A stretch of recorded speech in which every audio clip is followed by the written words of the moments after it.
بسم الله الرحمن الرحيم والصلاة والسلام على رسوله الكريم وعلى آله وصحبه أجمعين اما بعد۔ انسان میں ہدایت اور گمراہی دونوں کے لیے پوری طاقت موجود ہے۔ فَأَلْهَمَهَا فُجُورَهَا وَتَقْوَاهَا۔ باہر دو دعوتیں ہیں، ایک شیطان کی ہے فَبِمَا أَغْوَيْتَنِي لَأُزَيِّنَنَّ لَهُمْ فِي الْأَرْضِ وَلَأُغْوِيَنَّهُمْ أَجْمَعِينَ۔ اس نے بھی یہ نیت کی ہے کہ میں تمام انسانوں کو گمراہ کر دوں۔ اور دوسری دعوت انبیاء کی ہے جو خیر کی طرف ہے۔ الف لام را کتاب انزلناہ الیک لتخرج الناس من الظلمات الی النور۔ وہ کہتا ہے وَلَأُغْوِيَنَّهُمْ أَجْمَعِينَ، یہاں کہتا ہے لِتُخْرِجَ النَّاسَ مِنَ الظُّلُمَاتِ إِلَى النُّورِ۔ دونوں طرف مکمل تشکیل کے ارادے ہیں۔ اللہ تعالیٰ یہ چاہتا ہے کہ تمام بنی نوع انسان ظلمت سے نکل کر ہدایت پر آ جائے۔ شیطانی یہ چاہتا ہے کہ اجمعین، ایک بھی جنت میں نہ جائے، سارے جہنم میں چلے جائیں۔ یہ دو نظام اللہ کے رسول تک بڑے واضح تھے، اس سے پہلے تک، کہ جب گمراہی پھیلتی تو ایک نبی خالص اس کام کے لیے آ جاتا تھا، اس کو اور کوئی کام نہیں ہوتا تھا۔ اِنَّا أَرْسَلْنَا نُوحًا إِلَىٰ قَوْمٍ، کہ براہ راست ان کو اس کے لیے بھیجا جائے قوم کی طرف۔ وَإِلَىٰ عَادٍ أَخَاهُمْ هُودًا وَإِلَىٰ ثَمُودَ أَخَاهُمْ هُودًا وَإِلَىٰ مَدْيَنَ أَخَاهُمْ هُودًا وَلَقَدْ أَرْسَلْنَا مُوسَىٰ بِآيَاتِنَا۔ تو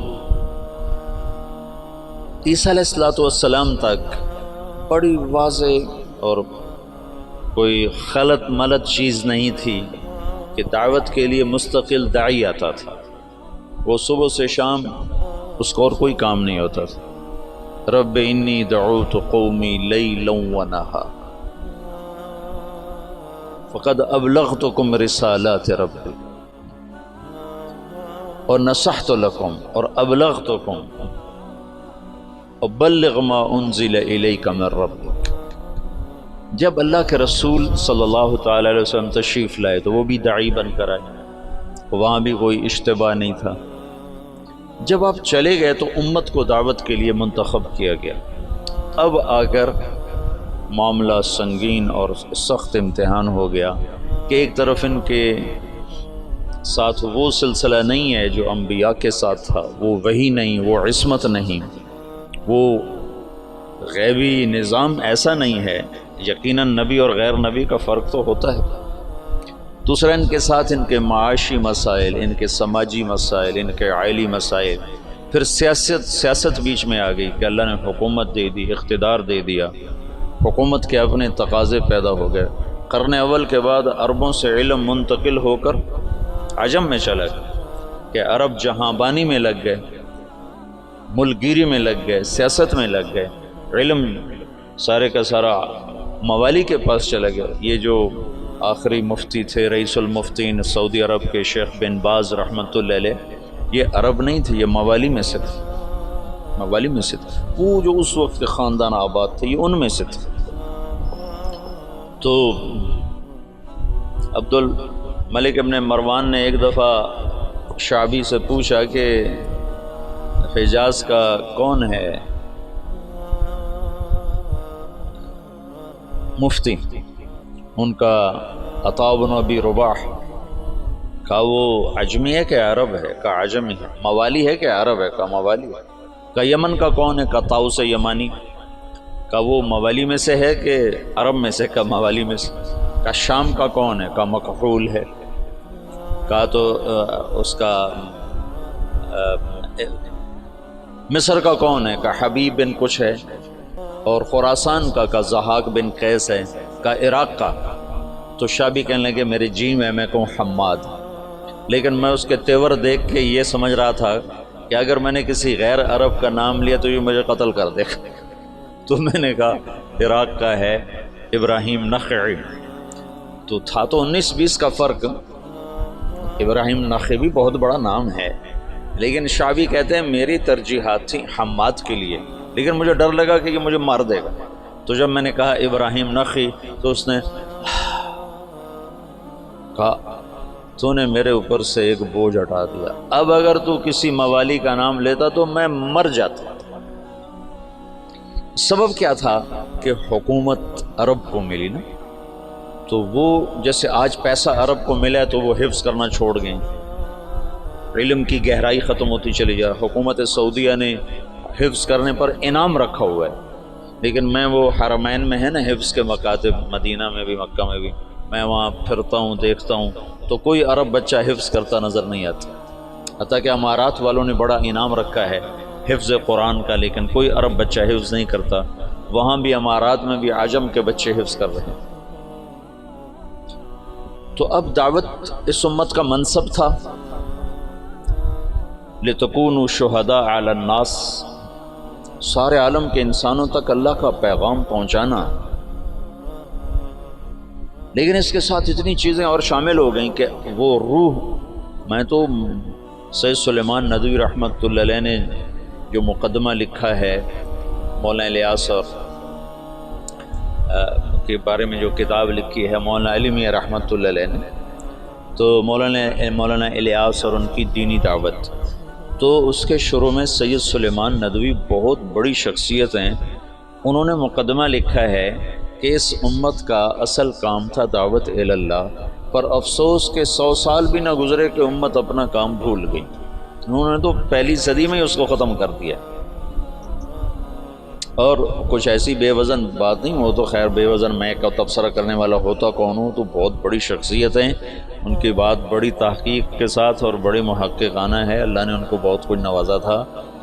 تو وہ اسباب ایسے بنے کہ حکومت بھی آ گئی، سیاست بھی آ گئی، آپس کی لڑائیاں بھی شروع ہو گئیں اور دشمن بھی سر پہ چڑھ آئے ہیں.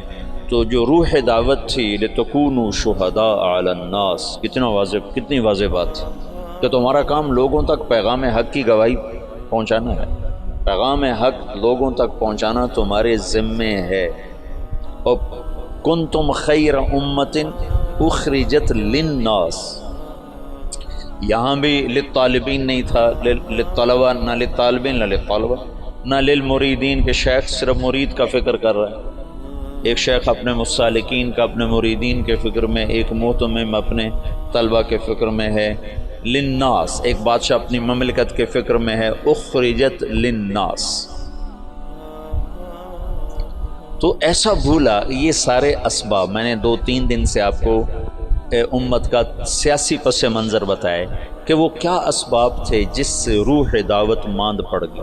اگر یہ دین کی حفاظت کا اللہ نے وعدہ نہ کیا ہوتا تو صحابہ کے بعد اس میں تحریف ہو جاتی، جیسے پہلو نے کر دی تھی، ہم بھی کر گئے تھے.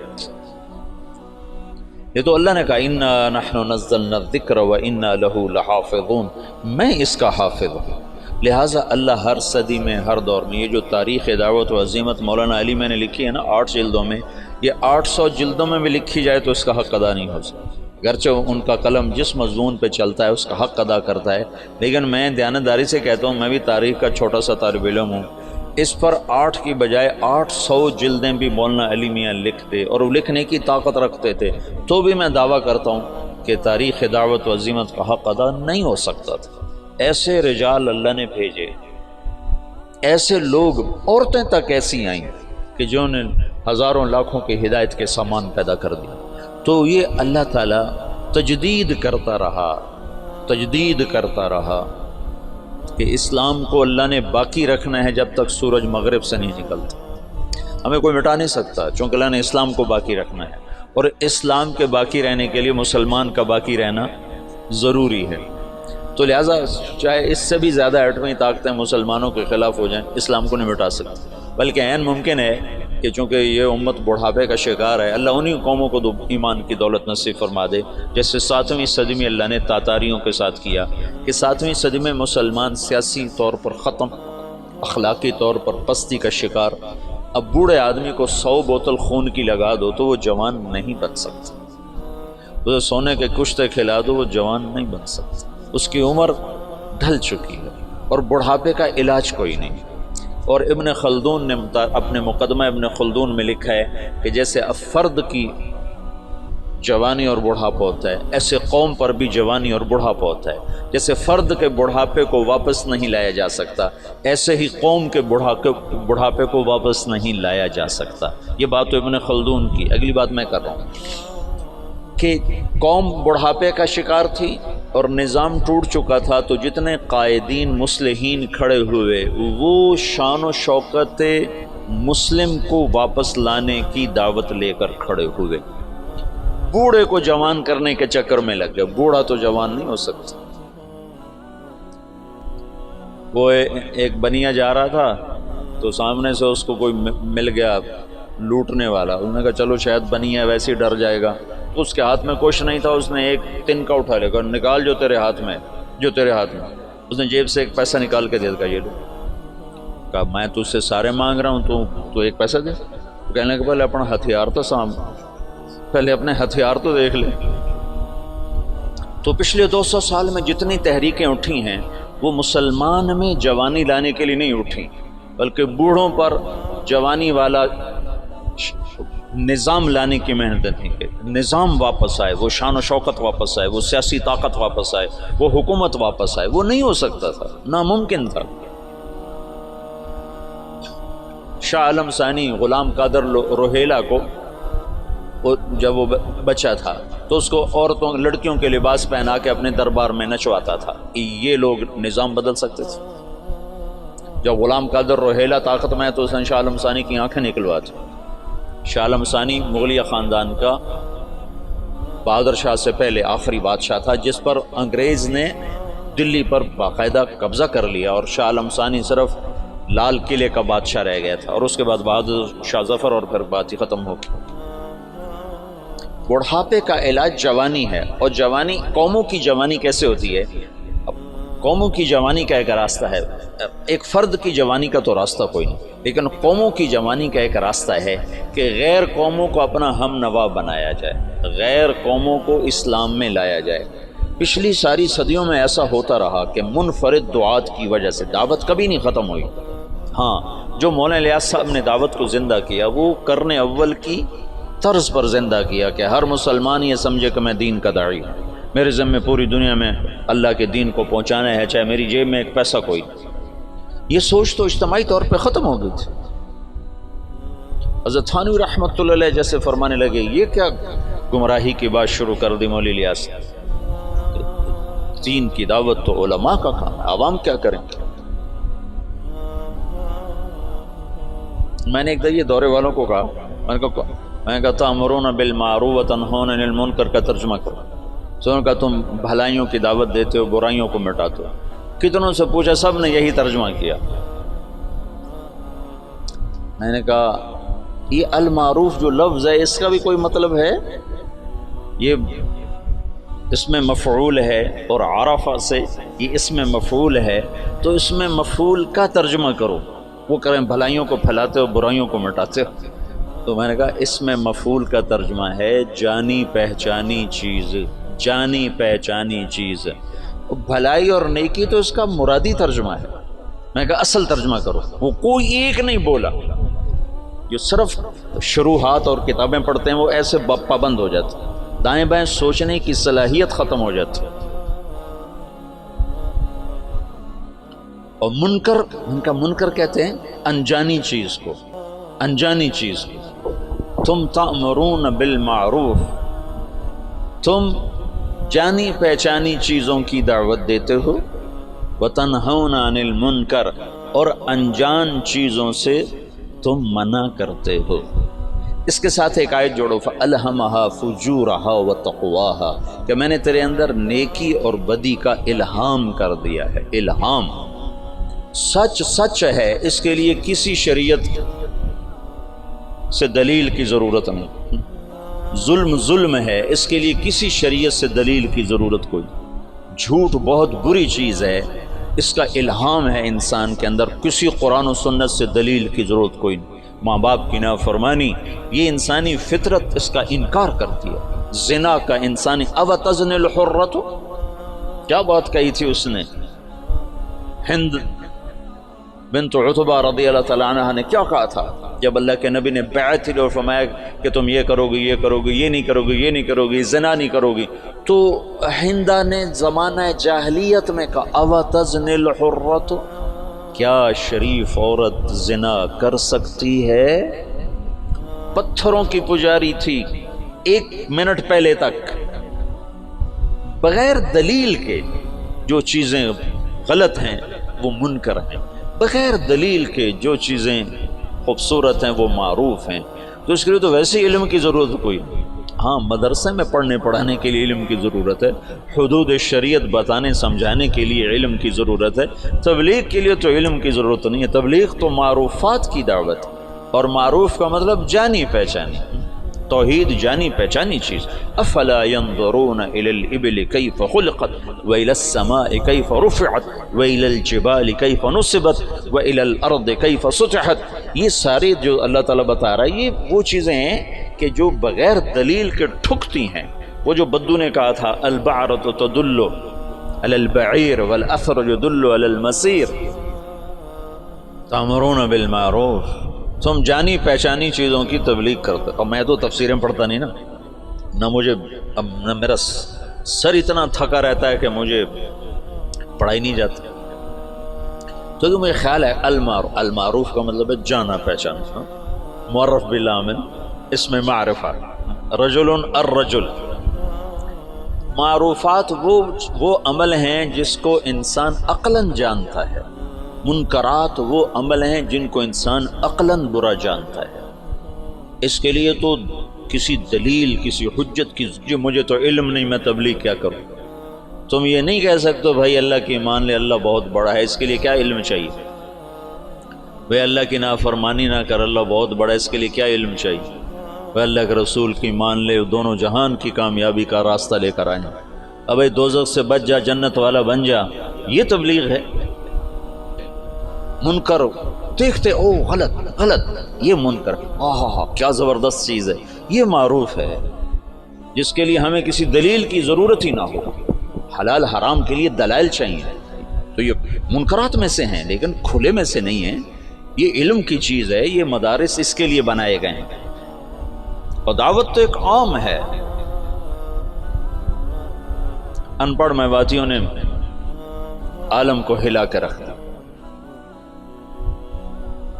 مولانا علی میاں تشریف فرما تھے رحمۃ اللہ علیہ، ایک میواتی اٹھا مولانا الیاس صاحب کے بیان سے، تو پیچھے بیٹھ کے کہنے لگے میاں جی کیا سمجھے، کہ کوئی یقین کی بات کر رہو، یقین اللہ پر یقین، اللہ پر یقین کو یقین کی بات کر رہو، یہ ان کا مخاطب تھا۔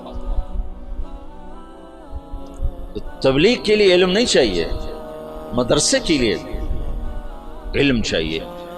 معروفات وہ ہیں جو ایک ان پڑھ بھی کہے ہاں واہ کیا زبردست چیز، اور بے کی شروط اور بے فاسد بے باطل، یہ تو سارے وہ منکرات ہیں جو بڑے چھپے ہوئے ہیں، ان کے لیے دلائل چاہیے۔ اور ماں باپ کی نافرمانی کھلا منکر، سر عام شراب پینا یورپ میں بھی برا سمجھا جاتا ہے، جہاں شراب کے بغیر وہ ایک پل نہیں زندہ رہ سکتے، وہاں بھی ایسے شراب پینا برا سمجھا جاتا ہے، کھلے عام کو شراب پینا۔ میں اتنا یورپ امریکہ پھرا ہوں، میں نے کسی کو سڑک پہ شراب پیتے نہیں دیکھا، الگ پیتے ہیں، پینے کی جگہ الگ ہیں ان کی۔ ان کے ہاں جو زنا کا مفہوم ہے ان کے ہاں کہ کسی عورت سے زبردستی کر رہا ہوں، پورے یورپ میں کسی کو جرت نہیں کہ کسی عورت کو ہاتھ لگاتا، لیکن ننگی لڑکیاں پھر رہی ہوتی تو کسی کو جرت نہیں کہ ہاتھ لگاتا۔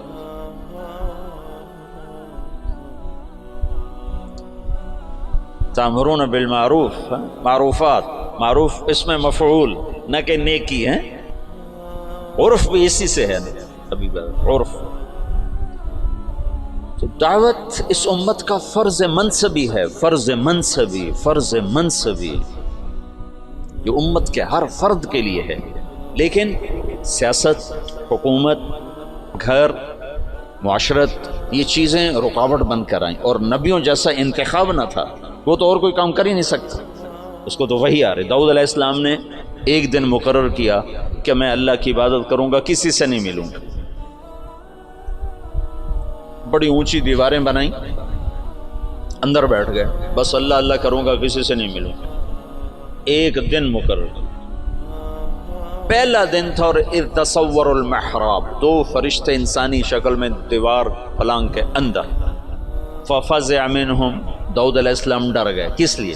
کہ دیوار اتنی اونچی ہے کہ کوئی اس کو کود کر پار نہیں کر سکتا، دروازہ بند ہے اور دیوار اتنی اونچی ہے کہ اس سے اوپر چڑھ کر کوئی آ نہیں سکتا۔ یہ کہاں سے آ گیا، یہ کون ہے؟ انہوں نے کہا لا تخف خصمان بغا بعضنا علی بعض، بھائی ہم دونوں میں جھگڑا ہو گیا، آپ مہربانی کرو ہمارا جھگڑا نہیں اٹھا۔ ان هذا اخی له 99 نعجہ ولی نعجۃ واحدہ فقال اکفلنیھا وعزنی فی الخطاب، یہ جھگڑا تو ایک 5 سال کا بچہ بھی نہیں مٹا سکتا۔ تو وہ جو داؤد علیہ السلام سجدے میں گرے اور فاستغفر ربہ، اور وہ کس بات پر استغفار ہے؟ یہ اللہ کی تنبیہ تھی کہ داؤد تو نبی بن کر آیا ہے، تو عابد بن کر نہیں آیا، عبادت بعد میں ہے، دعوت پہلے ہے۔ یہ دن میں نے لوگوں کے لیے رکھا ہے، اور تو نے بندگی کرنی ہے تو رات کو کر، تو کسی سے نہیں ملنا چاہتا تو رات کا وقت اس کے لیے مقرر کر۔ قم اللیل الا قلیلا ومن اللیل فتہجد بہ نافلۃ لک وباللیل، یہ جو رات کا وقت ہے، وبالاسحار ہم یستغفرون، یہ رات کو تم اٹھو اور میرے مجھ سے باتیں کرو، کسی سے نہ ملو، لیکن دن میں تم دروازے بند کرو، دیواریں اونچی کرو، تو یہ منصب نبوت کے خلاف ہے۔ اس پر استغفار کیا ہے، اس پر توبہ کی ہے، اور اس پر اللہ کے سامنے معافی مانگی کہ اوہ یا اللہ میں معافی چاہتا ہوں، میں معافی چاہتا ہوں۔ تو نبی کا کام لوگوں میں پھرنا ہوتا ہے، لوگوں کو کھینچنا ہوتا ہے، اس کی حفاظت ہو رہی ہوتی ہے نا، وہ کوئی ادھر ادھر ہو ہی نہیں سکتا کہ عصمت کا سایہ ہوتا ہے۔ اب ہمارے ساتھ تو ایسا معاملہ تھا نہیں، اور پھر اس امت کو عروج ملا، 1000 برس کی حکومتیں ملیں، ساری دنیا میں آدھی دنیا سے زیادہ انہوں نے حکومت کی، تو بہت سے عوامل جمع ہوتے گئے، اس کی میں نے تھوڑی تفصیل آپ کو بتائی تھی۔ پھر ہندوستان کی حد تک تبلیغ کا کام یہاں سے 1926 میں تبلیغ کے کام کی ابتدا ہوئی۔ مولانا الیاس صاحب رحمۃ اللہ علیہ صوفیاء میں سے تھے، علماء میں سے تھے، اگر وہ اسی طرز پر چلتے جو چل رہا تھا تو کوئی خانقاہ بناتے یا کوئی دارالعلوم بنا لیتے، نظام الدین میں کوئی دارالعلوم بنا لیتے، خانقاہ بنا لیتے۔ ہندوستان بر صغیر کے حالات اور اسلامی سلطنتوں سے قدر مختلف، یہاں پہلی صدی میں اسلام آ گیا، یہ ہندو علاقہ ہے۔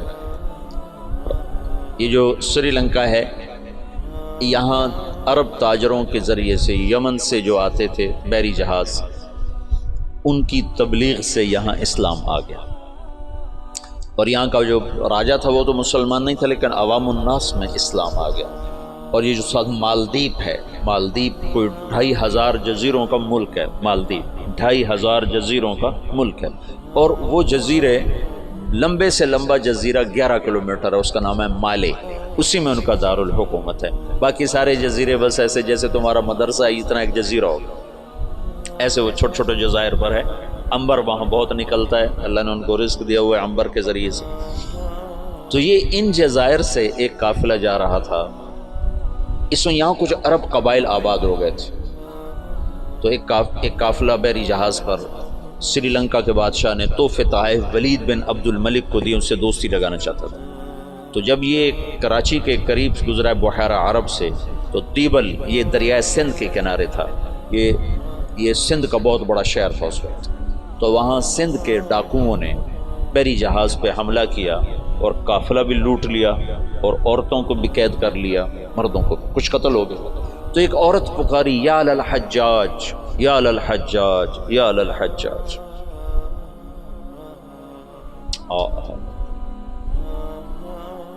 عروج کے دور میں فاسق کیسے ایمان والا تھا۔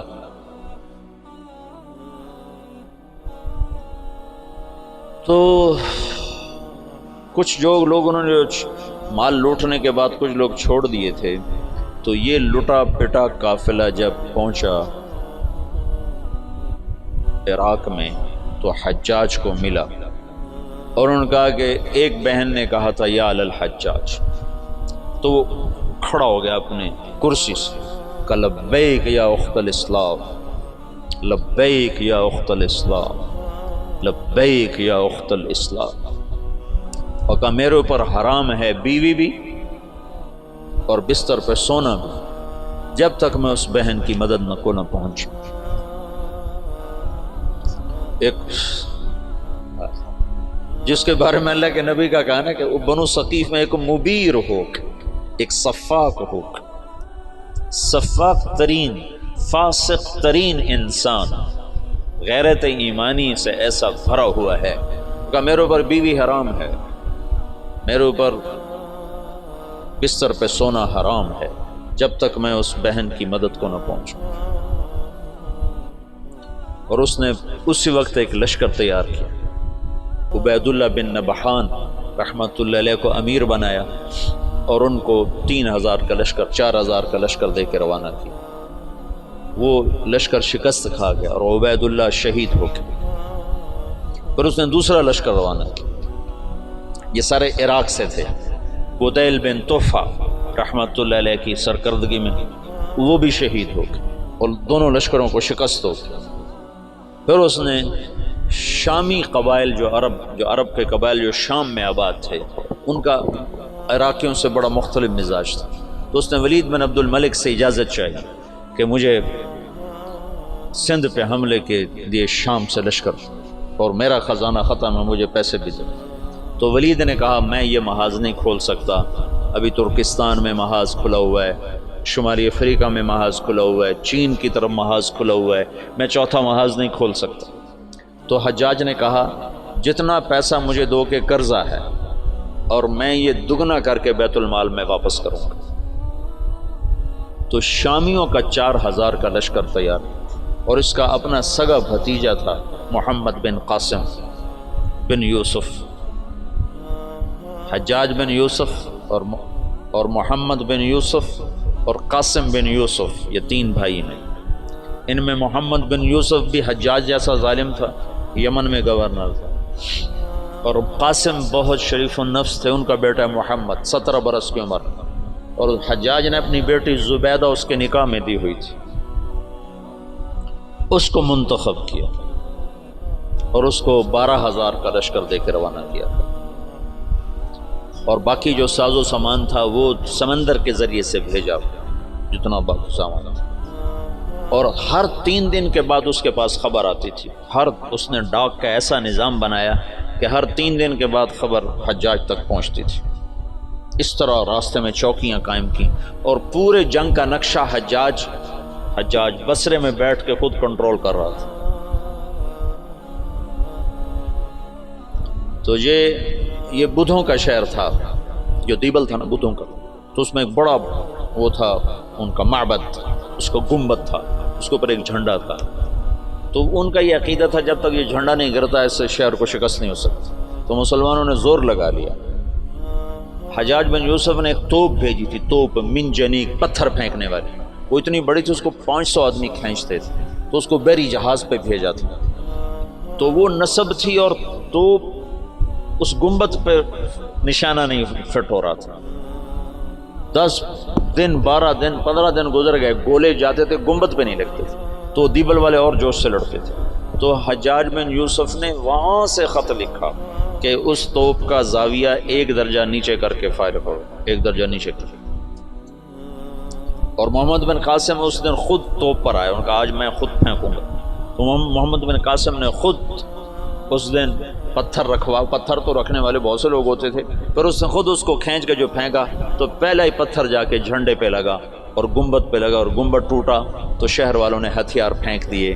یہ 92 ہجری کی بات بتا رہا ہوں، 90 ہجری کی بات بتا رہا ہوں۔ 90 ہجری میں اسلام کا پہلا داخلہ ہے فاتحانہ۔ ویسے تو سرندیپ یہ ہندوستان کا حصہ تھا، سری لنکا ہندوستان کا حصہ تھا، اور وہاں دعوت پھیل چکی تھی، وہاں اسلام پھیل چکا تھا دعوت کے ذریعے، لیکن فاتحانہ انداز میں جو مسلمان بر صغیر میں داخل ہوئے ہیں تو محمد بن قاسم رحمۃ اللہ علیہ اس کا ذریعہ بنے اور دیبل فتح ہوا ہے۔ راجہ داہر اس وقت وہ پورے سندھ کا باج، پورا ہندوستان 2 حصوں میں تقسیم تھا، ہند اور سندھ۔ سندھ یہ نہیں جو آج ہے، یہ سندھ بمبئی تک تھا، یہ سندھ بمبئی تک اور دیپال پور تک دیپال پور تک اور ادھر سے بمبئی تک یہ ایک پورا علاقہ تھا، باقی ہند الگ علاقہ تھا۔ راجہ داہر اس سارے کا بادشاہ تھا۔ راجہ داہر ایک دفعہ بیٹھا تھا تو ایک نجومی آیا، تو اس کی بہن بھی ساتھ بیٹھی تھی، تو اس کی بہن نے اپنا ہاتھ دکھا دیا نجومی کو کہ میرا ہاتھ دیکھو۔ نجومی نے کہا یہ لڑکی آئندہ سندھ کے بادشاہ کی بیوی بنے گی۔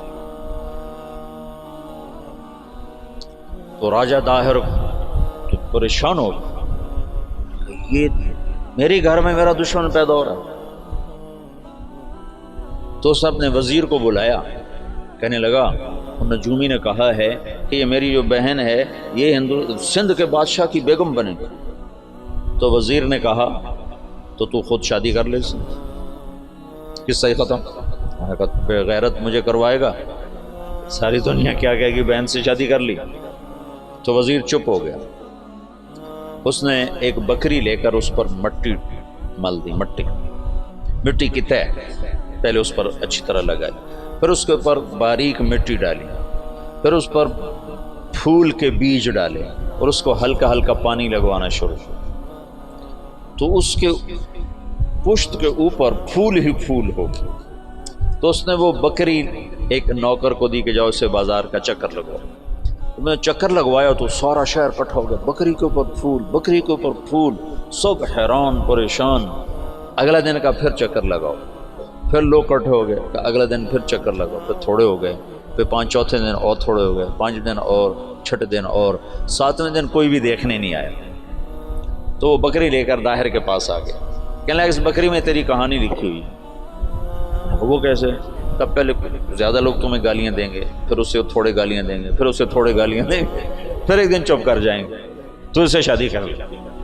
اس بکری سے اس نے اس کو دلیل سمجھائی، تو اس کم بخت نے حکومت کے لالچ میں اپنی بہن سے شادی کر لی۔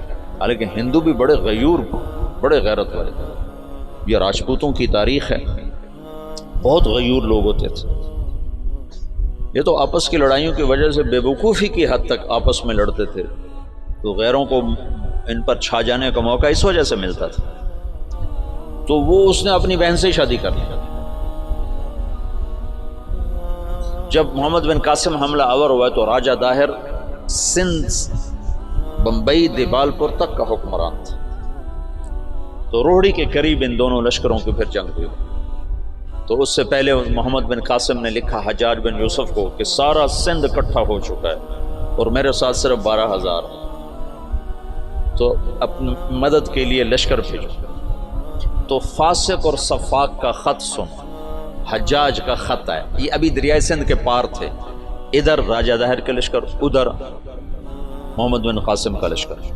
تو حجاج کا خط ہے کہ اللہ کے رسول کا فرمان ہے 12,000 کو کمی کی وجہ سے شکست نہیں ہو سکتی، اور تم 12,000 ہو، لہٰذا تمہیں اس وجہ سے شکست نہیں ہو سکتی کہ تم تھوڑے۔ جب میرا خط پہنچے تو سارے لشکر کو آخرت کی ترغیب دی اور اللہ کی رضا پہ مرنے کے لیے تیار کرو، اور میرے پاس کوئی لشکر نہیں تمہیں بھیجنے کے لیے، میرے پاس کوئی سرمایہ نہیں تمہاری مدد کے لیے، تمہارا اللہ تمہیں کافی ہے۔ یہ حجاج کا خط تھا محمد بن قاسم کے نام۔ تو پھر انہوں نے روہڑی کے قریب دریائے سندھ کتنا پھیل جاتا ہے، انہوں نے وہاں سے دریا پار کیا، اور روہڑی کے آس پاس اب بھی اس کے کھنڈارات ہیں۔ یہ خوفناک جنگ لڑی گئی جس میں راجہ داہر قتل ہوا اور اللہ تعالیٰ نے مسلمانوں کو فتح دی، اور محمد بن قاسم ملتان تک 92 ہجری میں 90 میں داخل ہوا، 92 میں 2 برس کے بعد ملتان پہنچا، اور اس کے حسن سلوک سے لوگ ہندوؤں نے جو مسلمان نہیں ہوئے تھے انہوں نے محمد بن قاسم کے بت بنائے اور اس کی پرستش کرتے رہے۔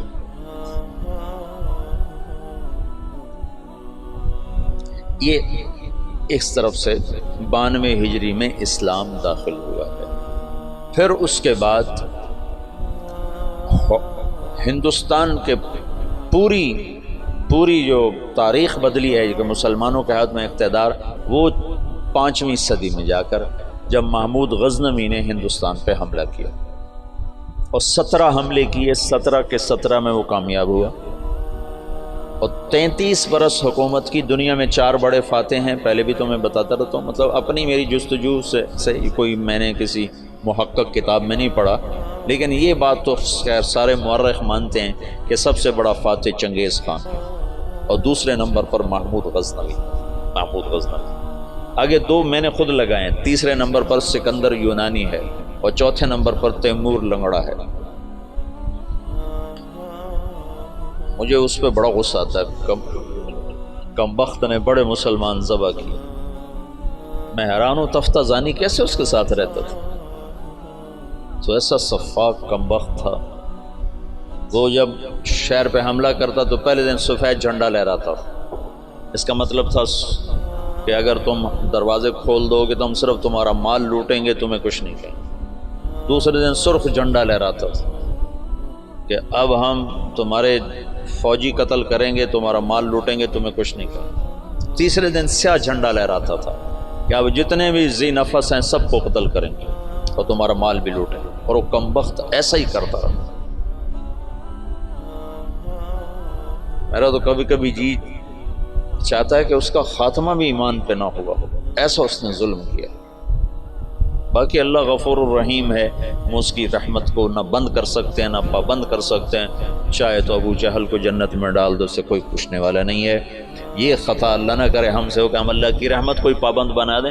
ہم کم ظرف ہیں نا، کم ظرفی کی وجہ سے کسی پہ زیادہ غصہ آ جاتا ہے، کسی کے ساتھ ہمدردیاں وابستہ ہو جاتی ہیں، کسی پر قہر چڑھ جاتا ہے، لیکن اس کی رحمت رحمتی وسعت کل شیء، تو اس کی رحمت کے آگے خربوں تیمور بھی ہوں تو بخشے جا سکتے ہیں، ایک تیمور کی کیا بات ہے۔ تو محمود غزنوی فاتح ہند ہے، اس نے ہندوستان کے لیے اسلام کا دروازہ کھولا، اور 33 برس کی حکومت، اور فاتح عالم ثانی ہے۔ چنگیز خان کے بعد یہ دوسرے نمبر کا شاہ سوار ہے۔ وہ کافر تھا، 2 کافر 2 مسلمان، ایک کافر نما مسلم، ایک کھرا مسلمان۔ سب سے پہلے سلطان کا لقب پانے والا محمود غزنوی ہے۔ سلطان کا جو لقب سب سے پہلے ملا ہے وہ محمود کو ملا ہے، سلطان محمود غزنوی۔ اس کا باپ غلام تھا، غلام سبکتگین غلام تھا۔ یہ گیا شکار کھیلنے، تو ایک ہرنی کا بچہ اس نے شکار کیا، تو اس کو اٹھا کر اس نے گھوڑے پہ رکھا، ذبح نہیں کیا، گھوڑے پہ رکھا، گھر جا کے ذبح کروں، اور واپس موڑا۔ ایسے اس کے پیچھے نظر پڑی تو اس نے دیکھا وہ اس بچے کی ماں اس کے پیچھے آ رہی تھی، تو اس نے اس کو دیکھا تو اسے ترس آیا، تو اس نے بچے کو چھوڑ دیا۔ تو بچہ جا کے ماں سے جو ملا تو ہرنی نے تشکرانہ یوں سبکتگین کے آگے یوں سر جھکایا کہ تیری بڑی مہربانی۔ رات کو سبکتگین نے خواب دیکھا کہ تو نے مخلوق پہ رحم کیا، اس کے سلے میں اللہ نے تیری اولاد کے لیے بادشاہی کا فیصلہ کر دیا۔ تو سبکتگین نوکر سے ایک صوبے کا گورنر بنا، اور محمود غزنوی آدھی سے زیادہ دنیا کا بادشاہ بنا، اور غزنی پوری دنیا کا کسی زمانے میں سب سے خوبصورت شہر بنا۔ میں جب پڑھتا تھا رائمنڈ میں تو میں نے خواب دیکھا کہ میں اپنے آبائی قبرستان گیا جہاں ہمارے بزرگ دفن ہیں، وہاں سے نکلا تو 2 کتے میرے پیچھے لگے، ایک کالا ایک سفید۔ تو میں نے ایک کتے کو پکڑا ٹانگوں سے اور دوسرے کتے پہ مارنا شروع کیا، مار اس دونوں کو ختم کر دیا۔ تو وہاں مجھے 2 خرگوش کے بچے نظر آئے، تو میں نے وہ اٹھا لیے۔ یہ وہ دور تھا جب جنگل زیادہ ہوتا تھا اور خرگوش کا شکار کیا کرتے تھے، کبھی جالی کے ساتھ کبھی کتوں کے ساتھ، پھر ان کو بھوننا پکانا، یہ وہ غالباً وہی لاشعور کی بات ہوگی۔ تو میں نے وہ خرگوش کے بچے اٹھا لیے اور میں چل پڑا۔ پیچھے مڑ کے دیکھا تو خرگوش نہیں یوں دیکھ رہے، تو مجھے خواب میں سبکتگین یاد آ گئی۔ خواب میں اس نے بھی ہرنی پہ رحم کھایا تھا، تو میں نے دونوں بچے چھوڑ دیے۔ تو میں نے کہا یا اللہ، ہرنی پہ رحم کھانے پر تو نے سبکتگین کو حکومت عطا فرمائی تھی، یہ میں خواب میں دعا کر رہا ہوں، میں تجھ سے حکومت کا طلبگار نہیں، میں تجھ سے چاہتا ہوں تو مجھے سارے عالم کی ہدایت کے لیے قبول فرما لے۔ یہ خواب میں نے دعا کی اور پھر میں نے گھر کی طرف چلنا شروع کیا. 2 قدم چلا تو میں ہوا میں اڑنے لگا. پھر میں اڑتا ہوا گھر پہنچا. یہ آج مجھے کوئی 35 سال کے بعد خواب یاد آیا ہے, وہ سبقتگین کی وجہ سے یاد آ گیا. تو محمود 33 سال کی حکومت کے بعد فوت ہوا ہے 416 ہجری میں. 1974 میں غزنی میں زلزلہ آیا اور محمود کا مزار بھی ٹوٹ گیا, قبر بھی پھٹ گئی. ظاہر شاہ کا مرحوم کا زمانہ تھا, تو اس نے قبر کو دوبارہ اور گنبد کو, مزار کو دوبارہ بنوانے کا حکم دیا. تو انہیں ساری قبر کھول دی. ساری قبر کھودی تو اندر کچھ بھی نہیں تھا. تو ان کو جستجو ہوئی تو انہوں نے تھوڑا سا اور کھدائی کی, تو پھر نیچے سے ایک اور وہ لحد نکل آئی. لحد, وہ جو اس لحد میں اس کا تابوت پڑا ہوا تھا, لکڑی کا تابوت صحیح سلامت, جیسے کوئی ابھی رکھ کر گیا. اور اس کو اس وقت قبر میں گئے ہوئے 1000 برس ہو چکے ہیں, 1000 برس. وہ لکڑی سلامت ہے. تو ان کو جستجو ہوئی, جب لکڑی سلامت ہے تو اندر پتہ نہیں کیا ہوگا. تو ایک فرانسیسی انجینئر تھا, وہ کھول رہا. تو اس نے پیچ کھول کے جب ڈھکن اٹھایا تو بے ہوش ہو کے پیچھے گرا, یوں گرا. تو پیچھے جو مسلمان تھے انہوں نے آگے دیکھا تو محمود اپنے تابوت میں ایسے پڑا تھا جیسے ابھی سویا, اور اس کا سیدھا ہاتھ سینے پر تھا یہاں, اور اس کا کفن یہاں تک ہٹا ہوا تھا. آدھا سینہ اس کا ننگا تھا اور سینے پر ہاتھ تھا, اور ایسے سویا تھا جیسے ابھی کوئی اس کو سلا کر گیا. تو انہیں ہاتھ کو اٹھا کر دیکھا تو نرم گوداز. تو پھر اس کو رکھا, بند کیا, وہاں دوبارہ اس کو دفن کیا. میرے محبوب صلی اللہ علیہ وسلم ایسی زندگی لائے ہیں کہ مسجد کا امام نہیں, 3 بر اعظم کا بادشاہ بھی مرنے کے بعد ایسے اعزاز پا سکتا. شہید بھی نہیں ہے, تبھی موت مرا ہے. ٹی بی میں ٹی بی ہو گئی تھی, تب تک ٹی بی سے مرا تھا. اور قبر اس پر ایسے فدا ہے کہ اس کے بال کو بھی نہیں اکھیڑا. ایسی زندگی اسلام ہمیں دیتا ہے کہ مر کے بھی زندہ رہ جاؤ.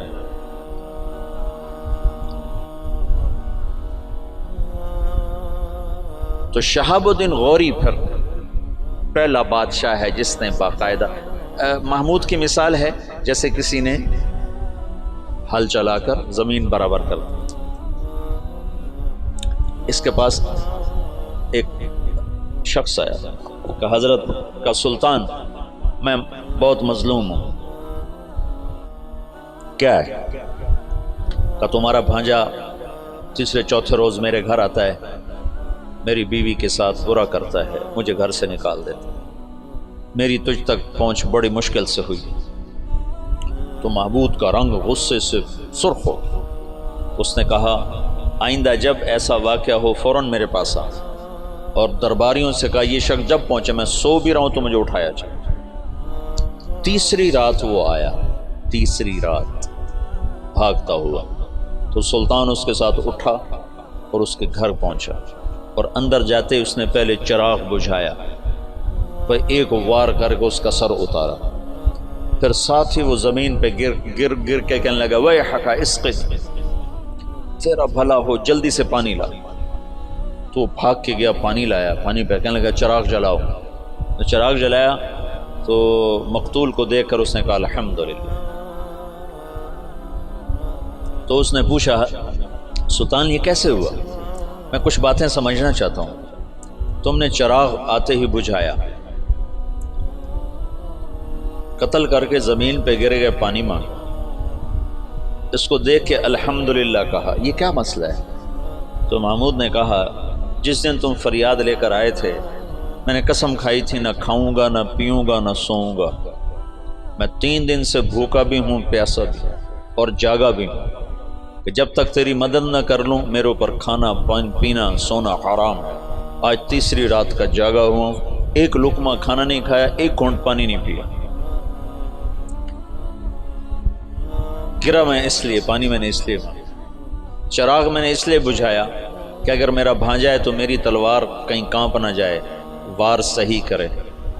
اور الحمدللہ میں نے اس لیے کہا کہ یہ میرے خاندان کا بھی نہیں چے جائے کہ میرا بھانجا ہو, یہ تو کوئی میرے نام پہ تمہاری عزت لوٹتا رہا. ان صفات پر قبر نے اس کو نگینہ بنا دیا، اس کو کھایا نہیں ہے۔ شہاب الدین غوری سے حکومت کی ابتدا ہوتی ہے بر صغیر باقاعدہ،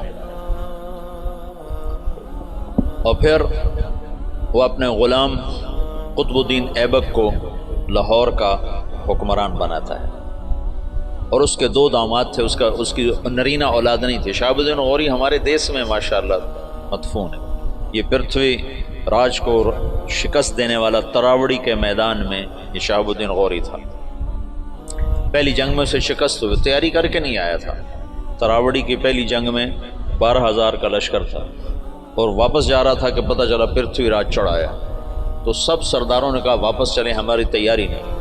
انہوں نے کہا موت سے گھبرا کے جانا مسلمان کا شیوا، لڑ گیا تھا، اس میں پھر شکست کھائی، پھر یہ واپس نہیں ہو رہا تھا، یہ لڑتے لڑتے اپنے گھوڑے سے گرا، تو پیچھے سے ایک ترک سردار نے چھلانگ لگائی اور اس کو ایک ہاتھ سے سنبھالا، اور اس کے گھوڑے کو دوسرے ہاتھ سے سنبھالا، اور لشکر سے اس کو نکال کے باہر لے گیا، تب جا کے اس کی جان بچی۔ پھر دوسری جنگ میں وہ 1 سال تک بستر پہ نہیں سویا، بیوی کے پاس نہیں گیا، پورا سال اس نے تیاری کی، اور پھر تراوڑی کے میدان میں اس نے پرتھوی راج راجپوت چوہان، یعنی وہ ہمارا پڈا وہی تھا، کم وقت ہمیں تو اللہ نے ہدایت دے دی کوئی 15-20 نسل پہلے ہم مسلمان ہو گئے، لیکن ہمارا قبیلہ وہی ہے راجپوت چوہان، پرتھوی راج کی نسل۔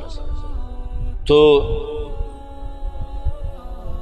اس کے 2 داماد تھے، ایک شمس الدین، ایک ناصر الدین۔ ناصر الدین کو اس نے ملتان کی حکومت دی، شمس الدین کو پھر اس نے دلی کی، اور قطب الدین ایبک کو لاہور کی۔ اس میں شمس الدین پھر بہت عالی نکلا۔ قطب الدین ایبک بہت سمجھدار تھا، لیکن 4 سال کی حکومت کرنے کے بعد اس کا انتقال ہو گیا۔ وہ یہ پولو کھیلتا تھا، پولو، یہ گھوڑے کا، تو گھوڑے سے گرا اور مر گیا۔ انارکلی کے پچھلی طرف اس کا مزار ہوتا تھا، انارکلی جانا ہوتا تھا، 60 کی دہائی میں پڑھتا تھا، تو سارے محلے کا کوڑا کرکٹ اس کی قبر پہ پڑا ہوتا تھا اور عبرت کا نشان ہوتا تھا۔ پھر ضیاء الحق مرحوم نے یہ نیکی کا کام کیا، اس نے وہ سارا محلہ صاف کروا کے چاروں طرف کے مکان خرید کر اس کی قبر پر ایک بڑا خوبصورت اس نے مزار بھی بنایا، ساتھ آنے جانے کی جگہ بھی بنائی۔ تو اس طرح یہاں اسلامی سلطنت کی بنیاد ہوئی۔ التمش نے 5 دفعہ چنگیزیوں کو شکست دی، 5 دفعہ، اور ان کے چنے چبوا دی۔ پھر صلاح الدین خلجی نے، تو خاندان غلامہ ختم ہوا، خاندان غلامہ کے بعد سادات آئے۔ خاندان غلامہ کے دور میں تیمور کا حملہ ہوا، پھر وہ جاتے ہوئے سادات کو حکمران بنا دیا، ان سے پٹھانوں نے حکومت حاصل، ان سے مغلوں نے حکومت حاصل۔ ابراہیم لودھی کو شکست دی بابر نے پانی پت کے میدان میں۔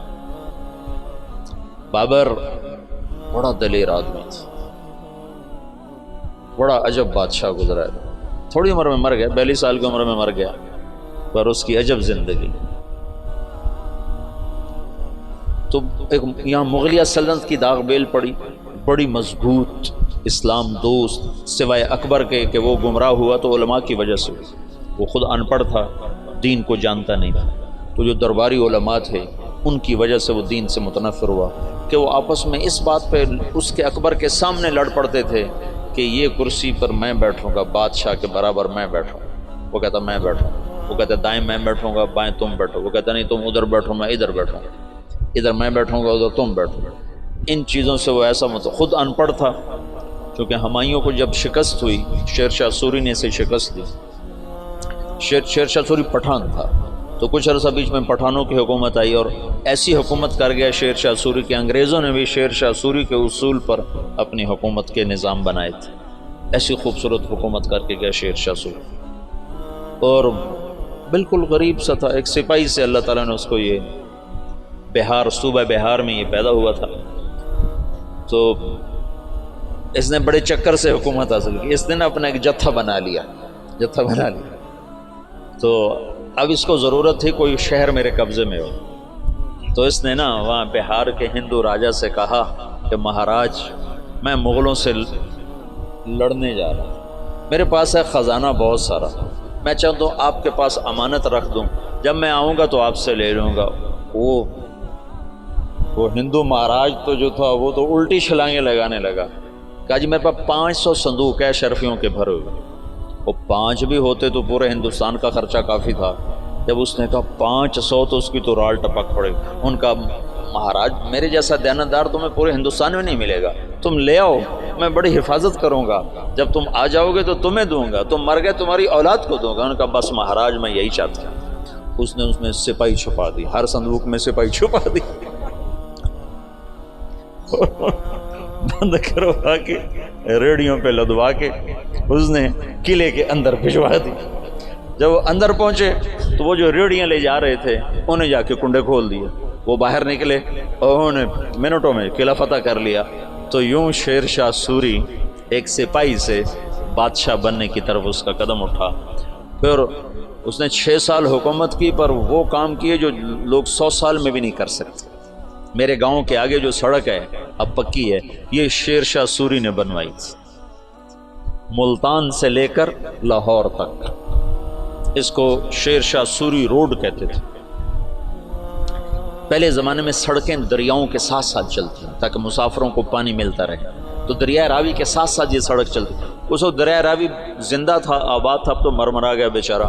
تو وہ ہمارے ساتھ بہتا تھا دریائے راوی. تو لمبا دریائے راوی کے بالکل کنارے کے اوپر تھا. جتنے بڑے اور مشہور شہر ہیں اگر آپ دیکھو گے تاریخ میں تو وہ بڑے دریاؤں کے کناروں پر ہوتے تھے کہ پانی کا بڑا وسیلہ دریا ہوتا تھا. ایسے کنویں اور ایسے نلکے ٹیوب ویل تو ہوتے نہیں تھے، تو دریاؤں سے پانی حاصل کیا جاتا تھا.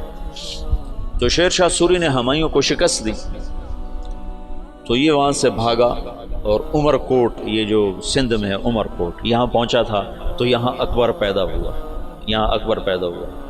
پھر ہمایوں نے اس کو بیوی کے ساتھ کابل بھیج دیا، خود وہ ایران چلا گیا، ہجرت کر گیا. پھر ایران سے شیعہ بادشاہ کی مدد سے وہ واپس دوبارہ ہندوستان آیا. شیر شاہ سوری کی اولاد اتنی قابل نہیں تھے، اتنے سمجھدار نہیں تھے، تو وہ شکست کھا گئے. پھر دوبارہ اللہ نے مغلیہ سلطنت کو اقتدار بخشا. تو اکبر 12 سال کی عمر میں بادشاہ بن گیا. نہ علم کی صحبت، نہ علماء کی صحبت. آگے درباری علماء ملے جنہوں نے اس کا بیڑا غرق کر کے رکھ دیا. تو اس نے دین الہی ایجاد کر دیا جس کے لیے مجدد الفسانی رحمۃ اللہ علیہ کو اللہ نے استعمال فرمایا، بغیر مناظرے کے. ہیں یہ مناظرے کام خراب کرتے ہیں. نہ مناظرہ اسلام کا مزاج ہے. مولانا محمد قاسم نانوتوی رحمۃ اللہ علیہ ہمارے سب کے بڑے ہیں جنہوں نے دیوبند کی بنیاد رکھی. وہ مناظرے سے نفرت فرماتے تھے، کبھی کسی سے مناظرہ نہیں کیا، کبھی کسی سے. صرف بہت اصرار پر ایک دفعہ ایک تحریر شیعہ کے خلاف لکھی بس، جس پر مسلمان کا نام آتا تھا اس سے مناظرہ نہیں کرتے تھے. حالانکہ وہ ایسے مناظر تھے کہ وہ آریاؤں سے اور عیسائیوں سے، غیر مسلموں سے بادشاہ تھے مناظر کے. رحمۃ اللہ کرانوی صاحب رحمۃ اللہ علیہ، مولانا رحمۃ اللہ کرانوی، اگر یہ لوگ نہ ہوتے تو بر صغیر اندلس ہوتا، اسپین ہوتا.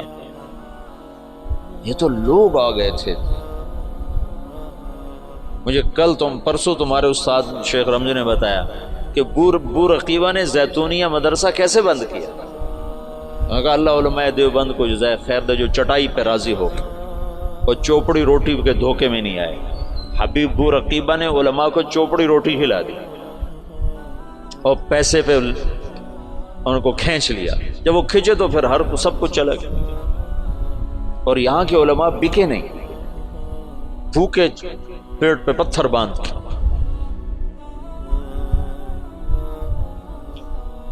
نانوتوی کو نا والی دکن حیدرآباد نے خط لکھا کہ حضرت آپ میرے پاس تشریف لائیں، میں آپ کو 500 روپے مہینہ تنخواہ دوں گا.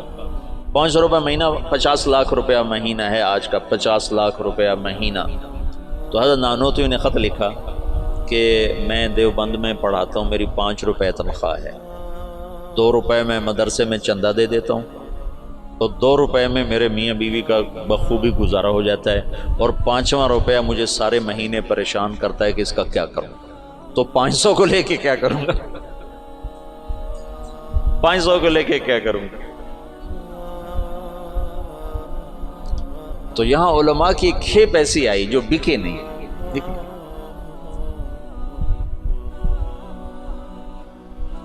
تو درباری علماء نے اکبر کا ستیہ ناش کر کے رکھ دیا. دین الہی اس نے ایجاد کیا علماء سے تنگ آ کر، ان درباری علماء سے تنگ آ کر.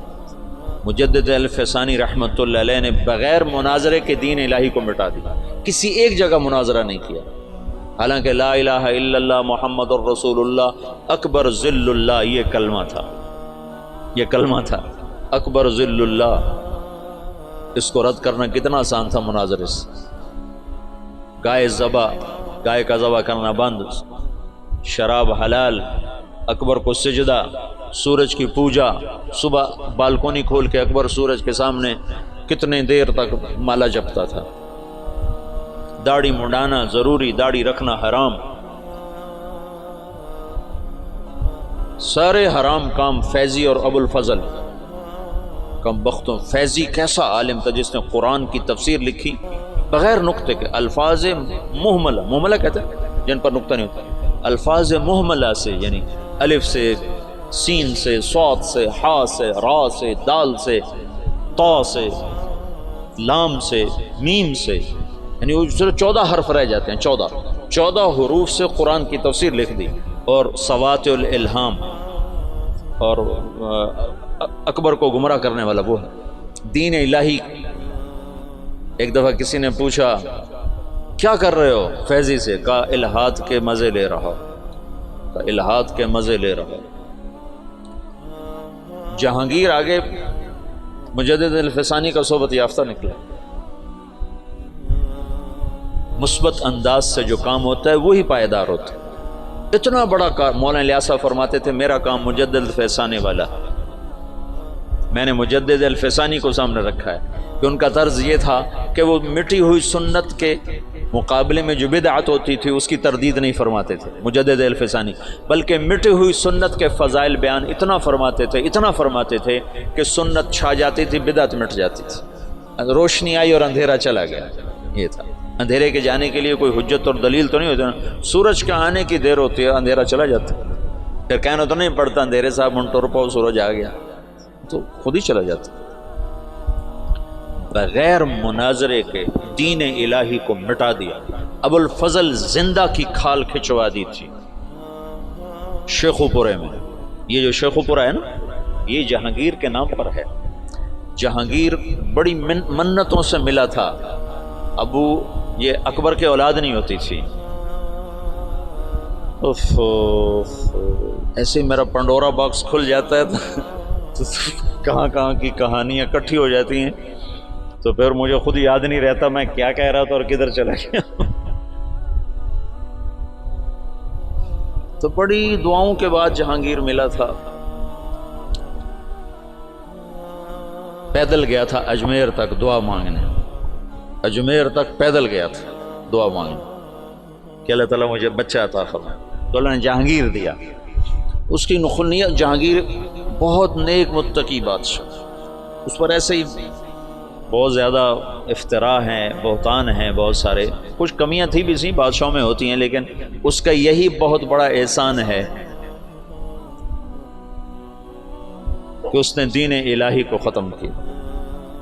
تو یہ شیخو پورہ جہانگیر نے آباد کیا تھا. اکبر اپنے بیٹے جہانگیر کو شیخو کہا کرتا تھا پیار سے، شیخو بابا، شیخو بابا. ویسے نام اس کا سلیم تھا، جہانگیر اس کا لقب تھا، اور شیخو اس کا ابا اسے کہا کرتا تھا، شیخو بابا. تو اس نے یہ ہرن مینار بھی جو بنایا ہے، اس کا ایک ہرن تھا جہانگیر کا، اسے بہت پیار کرتا تھا، وہ مر گیا، اس کے غم میں اس نے ہرن مینار بنایا. تو یہاں شیخو پورہ میں اب اس نے باپ کے خلاف بغاوت کی تھی اکبر کے بیچ میں، تو ابو الفضل اس نے بھیجا تھا سفیر بنا کے، میرے بچے سے بات کیا چاہتا ہے، حکومت تو تیری ہے، تو میرے خلاف کیوں آتا ہے. تو جب ابو الفضل آیا تو اس نے زندہ کی کھال اتروا، کہا تو ہے میرے باپ کو گمراہ کرنے والا. زندہ کی کھال اتروائی تھی اس نے. اکبر نے کہا شیخو بابا میں تو ذبح شدہ بکری کی کھال نہیں اترتے دیکھ سکتا، تو نے میرے یار کی کھال ہی زندہ اتار. کہا بابا یہ تیرا یار نہیں، یہ تیرا سب سے بڑا دشمن جس نے تجھے اس دین اسلام سے برگشتہ کر دیا. چنانچہ آخری 5 سال میں اکبر طائب ہو گیا تھا، اور تس کے جہانگیری جو جہانگیر کی سوانح ہے اس میں جہانگیر نے لکھا ہے کہ آخری وقت میں بابا نے صدر جہاں کو بلوایا جو مفتی دلی تھے، اور ان سے فرمایا کہ میرے سرانے بیٹھ جاؤ، سورہ یاسین پڑھ۔ تو صدر جہاں نے سورہ یاسین پڑھنی شروع کی اور میرے باپ نے سننا شروع کیا، پھر آہستہ سے کلمہ پڑھا اور روح پرواز کر گیا۔ تو مجدد الفسانی رحمۃ اللہ علیہ نے بغیر مناظرے کے اتنے بڑے فتنے کو دبا دیا۔ یہ آج کل کے بیچارے کیا مناظروں کے ذریعے سے فتنوں کو دبا سکتے ہو؟ تو فتنوں کو ہوا دینے والی چیز۔ سنو، اعتراض کا جواب نہیں ہوتا، سوال کا جواب ہوتا ہے۔ سن رہے ہو؟ اعتراض کا جواب نہیں ہے۔ انتم خیر ام عبد اللہ، عتبہ بن ربیعہ کہہ رہا ہے انا اعلمکم بالشعر والسحر والکہانہ، مجھے بھیجو میں محمد سے بات کرتا ہوں، کہ جاؤ بات کرو۔ تو وہ آ کر کہتا ہے یا محمد انت خیر ام عبد اللہ، تو اللہ کے نبی چپ۔ انت خیر ام عبد المطلب، اللہ کا نبی چپ، کہ آنے والا سائل نہیں ہے، آنے والا معترض ہے، معترض کا جواب نہیں ہوتا۔ اعتراض کا جواب دیں گے وہ کوئی اور ڈال دیں گے، پھر آپ اس کا جواب وہ کوئی اور ڈال دیں گے۔ یہ تو کہانی ایسے دیکھتے نا، جواب در جواب در جواب در جواب، اس کی کوئی انتہا ہے؟ میری بات سنو، اعتراض کا جواب نہیں ہوتا، سوال کا جواب ہوتا ہے، اشکال کا۔ یہ بات میں نے مولانا سعید خان صاحب رحمۃ اللہ علیہ سے بارہا سنی، پھر اس کو سیرت سے پرکھا۔ انتم خیر ام عبد اللہ، ابھی یہ ایک ہی حدیث میرے سامنے آئی اور اللہ کہے چپ۔ انتم خیر ام عبد المطلب، چپ، کہ عتبہ سائل بن کر نہیں آیا ہے، معترض بن کر آیا ہے، اس کو جواب نہیں دیا جا سکتا۔ وہ لمبی بات کرتا رہا، آپ خاموش رہے۔ جب وہ خاموش ہو گیا تو آپ نے کسی ایک بات کا جواب نہیں دیا، ایک بات کا۔ عتبہ میرے پاس جو ہے وہ میں تمہیں سنا دیتا ہوں۔ حامیم والکتاب المبین انا انزلناہ، کیا ہے؟ قرآنا عربی، حامیم والکتاب المبین قرآنا عربی لقوم یعلمون بشیرا ونذیرا فاعذر اکثرهم فهم لا یسمعون وقولوا قلوبنا فی اکنۃ مما تدعونا الیہ، سے لے کر فإن اعرضوا فقل انذرتکم صاعقۃ مثل صاعقۃ عاد وثمود، یہاں تک قرآن پڑھ کے سنا دے۔ انا انزلناہ قرآنا عربیا لقوم یعلمون بشیرا ونذیرا فاعرض اکثرهم فهم لا یسمعون، اس کو پڑھتے چلے جائیں۔ یہ سارا قرآن سنا، ایک بات کا جواب نہیں دیا، ایک بات کا۔ تمہیں جوش اٹھتا ہوگا کہ ہم جواب دیں گے، ہم جواب دیں گے، اور اس لیے کہ اگلا سائل ہی نہیں ہے، اگلا تو معترض۔ ایک جاٹ کے منہ سے نکل گیا کوا سفید ہوتا ہے، کالا نہیں ہوتا۔ انہیں کہا میاں کالا ہوتا، انہیں کہا نہیں ہوندہ ہی بگا، چٹا ہوندہ ہی نہیں۔ تو انہیں کہا چلو مناظرہ کرو مناظرہ۔ تو اس کی بیوی نے کہا مر جاویں، کالا ہوندہ ہے، تو کدے آکھے جانا پہ؟ اس نے کہا میں مننا ہی نہیں کالا ہوندہ تو میں کون منے سے، میں مننا ہی نہیں۔ تو تم کیسے بے وقوف ہو جو کوے کو سفید کہنے والے کو منانا چاہتے ہو؟ کیوں وقت ضائع کرتے ہو؟ اس سے بات کر لو جس کا ذہن صاف ہے۔ معترض کا جواب نہیں ہے۔ تو آج کل اعتراض ہیں، سوال نہیں ہے۔ سائل کا ضرور جواب ہے، اشکال کا جواب ہے، سوال کا جواب ہے، اعتراض کا جواب نہیں ہے۔ مناظرے، جواب در جواب، یہ سب وقت ضائع کرنے کی چیزیں۔ حضرت تھانوی رحمۃ اللہ علیہ نے فرمایا بہت سے فتنے اس لیے فتنے بن گئے کہ علماء نے اس کا جواب دینا شروع کر دیا، اگر جواب نہ دیتے تو اپنی موت آپ مر جاتے۔ یہ تحفۃ العلماء کی تمہیں سنا کہ بہت سے فتنے اس لیے فتنے بن گئے کہ علماء نے ان کا جواب دینا شروع کر دیا، اگر وہ چپ ہو جاتے تو اپنی موت آپ مر جاتے۔ مجدد الفسانی رحمۃ اللہ علیہ نے اتنے بڑے فتنے کو مٹایا بغیر جواب، بغیر مناظرے۔ سبحان اللہ، عجب بندہ تھا۔ اور نقش بندی سلسلے کے بادشاہ، جس کے آخری بادشاہ مولانا خان محمد صاحب دنیا سے تشریف لے، اور تو دنیا اندھیر ہو گئی، بستی اجڑ گئی۔ ان اللہ لا ينتزل علم انتزاعا ہے نا، بل يقبضه بقبض العلم۔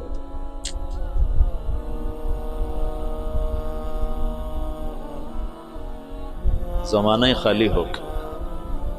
خلت الدیار فصدت غیر مسود ومن الشقاء تفردی بالسودد۔ مغل سلطنت پہ زوال آنا تھا، ہر ایک پہ زوال آیا ہے۔ بر صغیر میں اسلام کی 800-900 برس حکومت رہی ہے، پھر زوال کا آنا ایک بدیہی چیز۔ جہانگیر کے سر میں درد تھا۔ دیکھو جب صلیبی جنگیں ہوئی ہیں نا 12ویں صدی میں، یعنی صدی عیسوی میں، اور اس میں مکمل شکست ہوئی، تو یورپ کی سوچ بدل گئی۔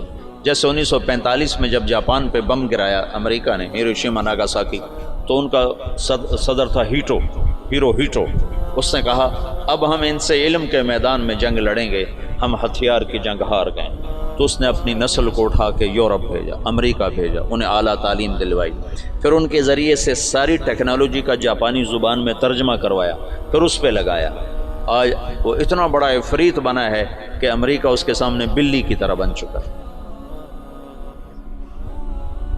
تو مغرب نے سوچا کہ ہم ان کو میدان میں شکست نہیں دے سکتے، تو انہیں اپنے علم کو اپنا میدان بنایا۔ جہانگیر کے سر میں درد ہے، آرام نہیں آ رہا۔ اب طب یونانی میں کوئی ایسی دوائی نہیں کہ سر درد اور فوری آرام آ جائے، کوئی ایسی دوائی نہیں۔ تو انگریز جو تھے وہ انہوں نے کالونیاں بنا لی تھی تھوڑی تھوڑی، تجارت کے لیے ہے، تو ان کے خواب و خیال میں بھی نہیں تھا کہ مغل سلطنت سے ہم ٹکر لینے والے ہیں۔ تو ایک انگریز ڈاکٹر تھا، اس نے اس کو گولی پیش کی کہ جناب آپ یہ کھائیں۔ 15 منٹ کے بعد جہانگیر کا درد دور ہو گیا۔ وہ تم کیا بولا کھلائی ہے مجھے؟ وہ سر درد کا مجھے مانگ کیا مانگتا ہے؟ تو کم بخت ایسے سیانے تھے، اپنے لیے کچھ نہیں مانگا، کہا میری قوم کو تجارت کی باقاعدہ اجازت تھی۔ انہوں نے کہا اجازت ہے۔ شاہ جہان کے دور میں لوگوں نے بھانپا کہ یہ تو خطرناک لوگ ہیں، تو اس کو کہا کہ ان کو نکال دیا جائے۔ انہوں نے کہا یہ کیا پدی کا شور، بھائی ہمارا کیا بگاڑ سکتا؟ نو، اس کو یہ نہیں پتا تھا کہ آگے یہ پدا بن جائے گا۔ لیکن تو تاریخ ہے، زوال و عروج و زوال ساتھ ساتھ چلتے ہیں۔ تو اورنگزیب عالمگیر کے بعد ایک دم زوال ہے۔ میں نے یہ دیکھا ہے کہ جس بادشاہ نے لمبی حکومت کی اس کا اگلا وارث انتہائی نکما۔ سلیمان اعظم کہلاتا ہے، سلیمان اعظم جو سلاطین عثمان ہیں، یہ ترکی کے جو میں نے تغرل کی کہانی سنائی تھی نا آپ کو، عثمان سے عثمانی، اس میں سلیمان کو کہتے ہیں سلیمان اعظم۔ اس نے آدھے سے زیادہ یورپ فتح کیا، الجزائر فتح کیا، عرب، پتہ نہیں کہاں کہاں اس کی حکومت۔ اس نے 50 سال حکومت کی۔ اس کا اگلا بیٹا نکما۔ ادھر 50 سال اورنگزیب نے حکومت کی، اگلا بیٹا نکما ترین معظم انتہا، اور 25 سال وہ دارالحکومت سے غائب رہا جہاں۔ یہ اس کی بڑی سیاسی غلطی تھی کہ 25 برس دارالحکومت سے باہر گزار دکنی ریاستوں کے خلاف لڑتے تو پیچھے سازشوں سے پک گیا۔ چلو باقی انشاءاللہ پھر کل